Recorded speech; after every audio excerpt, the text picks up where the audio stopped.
정의당 국회의원 최선입니다. 이번 대선 결선 투표제 도입을 호소하는 시민사회 학계 그리고 국회의원 공동 기자회견을 시작하겠습니다. 결선 투표제는 박근혜 최순실 사태와 그리고 탄핵 정국에 새로운 대한민국을 만들자는 국민과 시대적 요구입니다. 오늘 기자회견에는 시민사회 학계 그리고 주요 대선 주자와 국회의원 총 51분이 뜻을 모아주셨습니다. 배부해드린 기자회견문 하단에 참여자 명단을 참고해 주시기 바랍니다. 먼저 2017 대선 결선투표 추진 모임의 대표를 맡고 계시는 우리 이부영 전 열린우리당 의장님께서 각계의 의견을 담은 기자회견문을 먼저 발표해 주시겠습니다.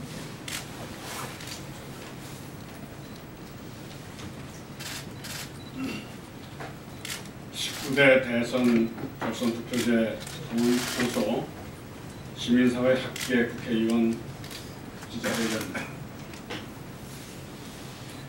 오늘 우리는 최순실 사태로 불거진 대한민국 정치제도의 위기 속에 광장민주주의로 나타난 국민적 염원의 실현을 호소하기 위해 이 자리에 섰습니다. 다음 정부는 거대한 적폐의 장벽을 부수고 새로운 대한민국으로 나아가는 시발점이 되어야 합니다. 그러나 현행 대통령 선거제도는 무조건 1위 득표만 하면 권력을 독식하게 되어 있습니다.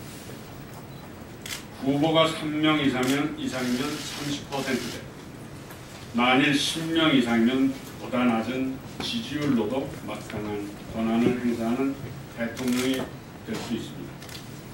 이처럼 낮은 지지에 의해 탄생된 정부는 민주적 정당성을 갖고 제대로 된 개혁을 추진하기가 사실상 어렵습니다. 특히 현행 단순 다수제 대통령 선거로 선출된 차기 대통령은 바로 여소야대 국회에 직면하게 될 것입니다. 박근혜 정권의 실정으로 야기된 남북관계, 외교안보, 경제, 노동, 교육 등 총체적 복합 위기를 해결하려 해도 착수하기도 전에 무력해질 우려가 있습니다. 또한 여소야대 국회는 집권 이후의 정권 위기를 예상하는 유력 후보 진영은 1위 득표만 하면 모든 권력을 독식할 수 있기 때문에 필연적으로 후보 단일화를 위해 총력을 기울여야 할 것입니다. 군소정당 후보들의 의미 있는 정책들에 대해 전혀 고려함이 없이 득표의 수단만으로 흡수하려 할 것입니다.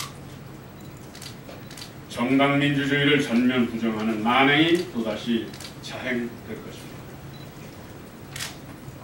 선거 과정에서 국정운영 능력 검증도 비전정책 경쟁도 실종되고 소위 신상털기나 상대에 대한 비방과 혐오를 불러일으키는 선거 전략에 매달리게 될 것입니다.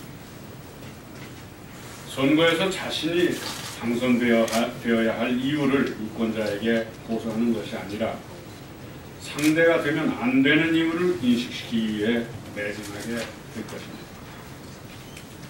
바로 이런 선거판이었기에 지금과 같은 국정 혼란이 나타날 수 있었던 것입니다. 이제 더 이상 오역의 역사를 되풀이해서는 안 됩니다. 대의민주주의의 기본인 국민의 참정권이 충분히 보장되는 제도 속에서 민주적 정당성을 갖춘 대통령과 정부를 만들어 내야만 합니다. 생산적 정치 경쟁과 대승적 정치 협력이 가능한 선거제도가 도입되어야 합니다. 국민 여러분, 결선 투표제가 현실적인 유일한 해법입니다. 결선 투표제는 과반 이상의 지지 후보를 산출하게 되므로 현행 단순 다수제가 국민의 대표성 혹은 정치적 정당성을 현저히 훼손하는 문제를 해결할 수 있습니다. 상당수 투표자의 사표를 막는 것입니다. 국민 절대 다수의 지지를 위한 정책 연대와 공동정부 구성이 가능한 상생의 정치가 구현될 수 있습니다. 극단적 대결 정치를 이제는 끝내야겠습니다. 궁극적으로는 국내 정치에서 상생 정치를 실천하면 남북 관계도 공존과 화해로 발전해 나갈 것입니다. 남미 국가의 사례에서 보여지듯 결선 투표제는 복지 지출을 확대하고 사회 갈등을 완화시킬 수 있습니다. 결선 투표제는 헌법 개정 사항이 아닙니다. 헌법 제67조는 대통령 선거 시 최고 득표자 2인 이상인 경우와 1인 단독 후보일 경우에 대한 규정만을 담고 있어서 그 외의 경우는 법률로 정하면 되는 것입니다. 유권자가 3천만 명이 넘는 현실에서 동점자인 최고 득표자 2인 이상인 경우나 유신 독재가 아니고서는 1인 단독 입후보자의 경우는 상상할 수가 없습니다. 단순 다수제 투표는 결코 헌법 정신도 대의민주주의의 근간도 아닙니다. 헌법조문 그 어디를 보아도 현행 선거제도를 정당화하는 문구는 없습니다. 헌법 67조에 전혀 위배되지 않게 현재 공직선거법 개정만으로도 충분히 결선투표제를 도입할 수 있습니다. 촛불 민심은 진정한 민주주의 국가로서의 대한민국을 바로 세우라는 것입니다. 조기 대선을 앞에 두고 있는 현재 가장 시급히 실현해야 할 정치지도 변화가 바로 결선투표제 도입입니다. 이에 여기 모인 우리와 51명의 결선투표제 도입을 위한 시민단체 학계, 국회의원 선언자들은 국민의 염원을 모아서 결선투표제 도입을 강력히 촉구하며 정치권에 신속하고 지혜로운 화답을 호소드립니다. 여기 지금 51명 정도라고 했는데 시민사회 쪽의 의견을 아직 다 수렴을 못했습니다. 시간이 바뀌어서. 그리고 국회의원들도 민주당이나 다른 당에서도 더 찬성하는 사람들이 오늘 여기 나온 명단보다 추가로 더 발표가 될 것입니다. 2017년 1월 23일 제19대 대선 결선투표제 도입 호소 기자회견, 시민사회 학계, 국회의원 참여자 입동. 이부영 전 부장님 말씀대로 그 추가된 명단은 계속해서 발표해 드리도록 하겠습니다. 그리고 오늘 기자회견 현장에 참석해 주신 분들 간단하게 소개해 올리겠습니다.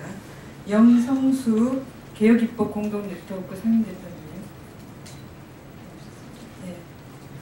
전종더 해적문화재단 이사님, 김진우 변호사님 나오셨고요. 이대호 사회디자인 연구소장님 나오셨습니다. 네, 김대호입니다. 네. 네. 죄송합니다. 이두엽 전주대 개공 교수님, 네, 제 뒤에 계십니다. 이민기 2017 대선 결선 투표 추진 모임 선생님 나오셨고요. 같은 모임의 고영학 선생님도 함께 해주셨습니다. 그리고 제 옆에 국민의당 태도자 함께 해주셨습니다. 고맙습니다. 참여해주신 분들 중에 두 분 정도 각계를 대표해서 말씀을 좀 부탁을 드리겠는데요. 먼저 김진우 변호사님 말씀 드리겠습니다. 네, 김진우입니다. 결선 투표 제도가 운영되어서 아직까지도 이것이 이제 헌법의 개정이 필요하다고 하는 겁니다. 조금 문제인 것 같습니다. 법률가로서 또 이 문제에 대해서 오랜 세월 동안 관심을 가져온 사람으로서 부분에 대해서 헌법을 개헌할 필요 없이 국민만으로 충분히 도입이 가능하다는 말씀을 드리고 싶고 법률만으로도 가능하다는 얘기가 나온 지가 지역됐습니다만 처음에는 반응이 좋았습니다.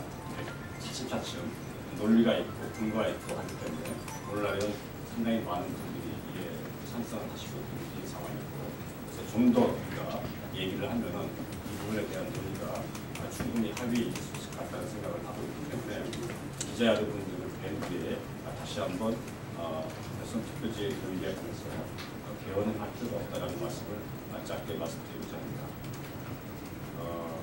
개헌이 필요하다고 하는 얘기는 여성투표제를 도입을 하려고 한다면 헌법 삭구를 추가하거나 빼거나 변경하거나 하는 것이 필요하다는 얘기죠. 하지만 현행 헌법, 어느 헌법을 혼자 항구도 바꾸거나 추가하거나 뺄 필요도 없이 여성투표제 도입이 가능하다고 하는 것이 가능합니다. 그 이유는 일단 현행의 상대다수 후보의 상대다수 득표자가 대통령으로 당대해진 것은 헌법의 규정을 두지 않고 공직선거법의 규정을 두고 있기 때문이기 때문입니다. 따라서 당선자 결정에 관한 공직선거법의 규정을 바꾸면 되는 것이지 헌법을 볼 필요가 없다 이렇게 말씀드릴 수 있겠습니다. 개헌을 필요로 하다고 말씀하시는 분은 개헌이 필요한 어떤 조문을 고쳐야 될 것인지에 대해서는 말씀이 없으신데 그 이유는 좀 개헌이 필요하다고 하는 의견이 막연한 어떤 감성적인 판단에 의한 것이 아닌가 싶은 생각이 듭니다. 대통령 선거라고 하는 것은 선거 중요한 선거이기 때문에 그런 중요한 제도가 법이 아니라 헌법에 규정되어지는 것이 좋지 않겠는가 라는 어떤 상대적인 균형감에 기초해서 그런 말씀을 하시는 것 같은데 다른 나라의 경우를 비춰봐도 대통령 당선자에 관한 결정을 반드시 헌법에 두고 있지 않은 사례를 많이 발견할 수 있습니다. 다른 한편으로 유럽 같은 많은 나라들의 경우에 헌법에 그런 규정을 두고 있긴 하지만 유럽 같은 그런 경우에는 헌법 자체를 국회의 의사에 의해서 변개가 가능하기 때문에 국민투표라든가 이런 것을 거치지 않고 국회 의사만으로 헌법을 바꿀 수 있는 그런 제도를 취하고 있습니다. 따라서 형식상 명칭은 헌법이라 하더라도 내용상으로는 그 민주정당성의 근거가 국회에 있는 거기 때문에 우리가 국회의 민주정당성에 기초해서 국민으로서 대통령 당선 결정 방법을 결정하는 것이 하등의 민주정당성에 있어서 문제가 될 것이 없다고 그렇게 생각합니다. 대통령 교선 투표제에 관한 도입 논의는 이번 선거에서 처음 나온 얘기는 아닙니다. 1987년 소위 민주화 운동에 의해서 직선 제도가 도입된 이래 그 선거에서 의도치 않은, 예기치 않은 결과가 나온 이후로 논의가 시작되어서 30년 되어 왔습니다. 30년 동안 쌓여온 바램이기도 하고 또 30년 동안의 그 잘못된 제도에 의해서 생긴 정치적 문제라고 할 수 있는 적폐를 해결하는 방법으로 많은 노력이 기울여 왔다고 할 주제적 관점을 말씀드리고 싶고 이번 기회야말로 최순실 박근혜 사태 듯이 촛불 항쟁의 이 열망을 모아서 30년 동안에 쌓여왔던 잘못된 제도로부터 우리가 해방되어서 좀 더 바람직한 정치질서를 만드는 계기가 되었으면 좋겠습니다. 감사합니다. 다음 한 분 더 말씀 듣도록 하겠습니다. 우리 이민기 김대우 선생님 부탁드리겠습니다. 저 사회디자인연구소 김대우 소장입니다.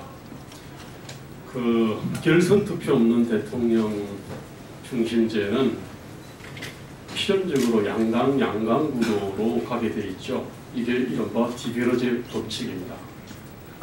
자, 양강 구도로 해서 정치가 그런 대로 굴러가는 나라는 여러 군데 있습니다. 그런데 문제는 이 한국은, 대한민국은 정전체제 하에 있습니다. 어떻게 정전체제가 됐냐? 1940년대 50년대 진보와 보수 또는 좌와 우가 전쟁을 해서 그 전쟁이 끝나지 않은 상태가 바로 정전체제입니다. 그런데 양강 구도로 가면 이거 필연적으로 또 진보와 보수로 나눠지게 되어 있습니다. 문제는 정전체제 하에서 진보와 보수가 싸우게 되면은 결국 1940년대 50년대 그 진보 보수와 유사성을 찾게 되어 있습니다. 그래서 아버지가 친이고 할아버지가 좌익이더라 뭐 이러면서 한쪽은 종북 좌익이요 한쪽은 친일 부역 세력이요 이러면서 이제 빨간물 뿌리기 검은물 뿌리기를 갖다가 하면서 선거가 그렇게 가게 되어 있습니다. 그래서 다른 나라에서는 양강 구도로 간다 하더라도 정치가 그런 대로 굴러갈 수 있지만 정전체제 하에서는 양강 구도로 가지고는 도저히 생산적 경쟁을 할 수가 없습니다. 그런 점에서 생산적 경쟁과 대선적 협력을 하기 위해서는 연정과 협치가 가능한 다당체제로 가야 됩니다. 그러려면은 대선 결선 투표제가 반드시 필요하다고 생각을 합니다. 또 하나 있습니다. 지금 상대다수 득표제는 과반이 안 되는 득표수를 가지고 정권을 다 이렇게 칠 수가 있습니다. 자, 그런데 의회의 과반을 확보를 하지 못하면은 원하는 법안을 제대로 통과시킬 수가 없지 않습니까? 자, 그러면 어떻게 통치를 합니까? 그러면 검찰 동원해야 됩니다. 국세청 동원해야 됩니다. 감사원 동원해야 됩니다. 필요하면 정보원 동원해야 됩니다.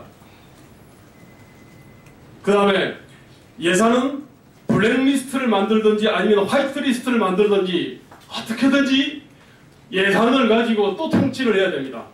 자, 국세청 동원하고 검찰 동원하고 감사원 동원하고 그 다음에 예산 블랙리스트 화이트리스트 이거 동원해서 그렇게 끌고 나갈 수밖에 없습니다.